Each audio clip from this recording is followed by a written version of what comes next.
The only Kugel I've ever had was when my father died, and my mom's friend brought over a Kugel, and with all apologies to Nancy, this is better.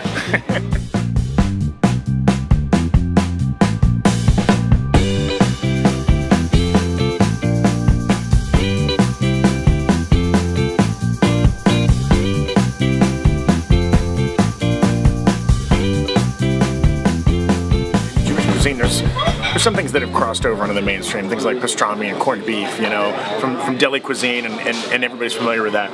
But there's a lot of foods that haven't crossed over, and you wouldn't see anywhere outside of a Jewish deli.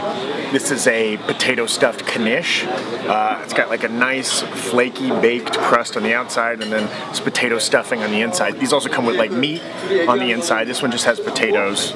Savory, delicious. This is a potato latke or potato pancake. It's like a cousin of the hash brown. It's kind of made from like shredded or diced up potatoes. You can see when I break it here, it's nice and soft and tender on the inside. And these bad boys are stuffed kishka.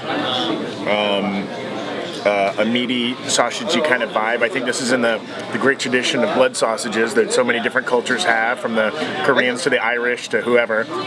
It's nice, it's almost meatloafy. You know, this is clearly one of those old school ways where you take a little bit of meat and you stretch it out by adding a bunch of junk to it, you know? Kasha varnishka, right? Kasha is this little grain here that's like a relative of rice or barley. And they cook that with onions and probably schmaltz and any other kind of delicious stuff, and mix it in with this bow tie pasta, and that makes kasha varnishka. A lot of Jewish food is kind of like by necessity or almost poverty foods. You know what I mean? You take vegetarian foods and kind of bulk them up with fat and potatoes and things like that, so they almost seem like a main course. You know, because back in the day you couldn't afford to eat meat at every meal, but with something like latkes or blintzes or something like that, you're still satisfied as if you were eating meat. Kugel is like a classic Jewish casserole dish. It's like a bread pudding, but with noodles instead of bread. Lightly sweet, there's usually lots of cinnamon, sometimes there's raisins in it, and then kind of like an eggy, custardy kind of consistency throughout. It's like a great like funeral dish, right? You take that over to the house when somebody died in the family, right? And they can eat off that for a couple of days.